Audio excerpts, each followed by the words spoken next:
Have you ever really thought about what's happening when your car shifts gears? It's one of those things we totally take for granted, right? But the transmission is this incredible piece of engineering, basically the translator sitting between your engine and the wheels. It might seem super complex, but getting a handle on it is really the key to understanding how your car works. So, if you've ever been car shopping, you've definitely been hit with this, just an alphabet soup of letters. AT, CVT, DCT, AMT. It's confusing.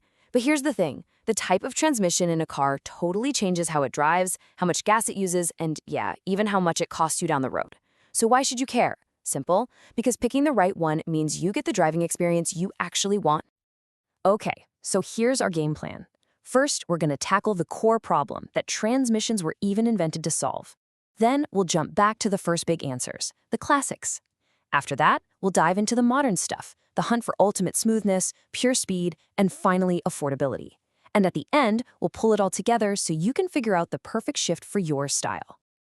Right, so before we get into all the different types, we gotta understand the fundamental reason they exist in the first place.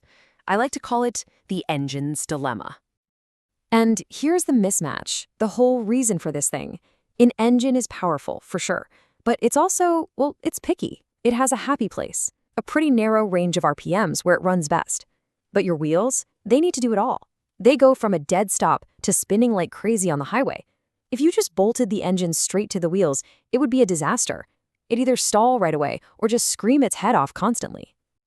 And this is where the transmission swoops in to save the day. It is the hero of our story. It's that crucial interpreter between the picky engine and the do-it-all wheels.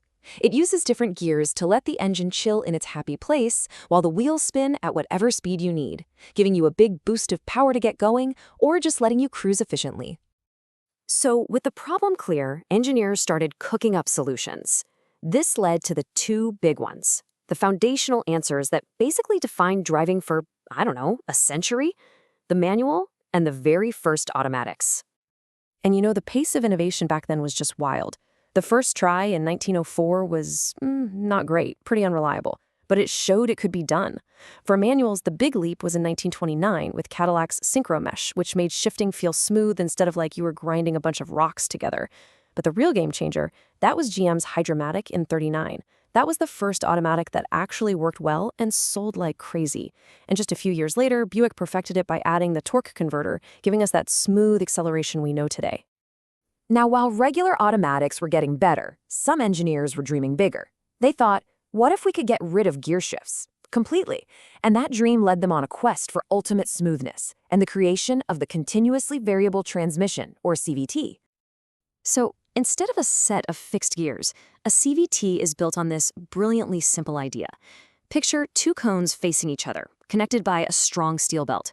As you speed up, those cones move closer together or farther apart, which changes the diameter the belt rides on.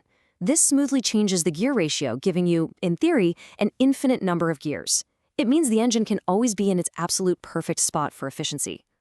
The result is a ride that has absolutely zero shift shock. It's just this one seamless wave of power. This also means you get fantastic fuel economy, which is why you see CVTs in a lot of hybrids and family cars. But there's a trade-off. Some people really don't like that rubber band feeling where the engine revs up but the car takes a second to catch up. And yeah, that constant engine drone isn't for everyone. Plus, if they break, repairs can get pricey.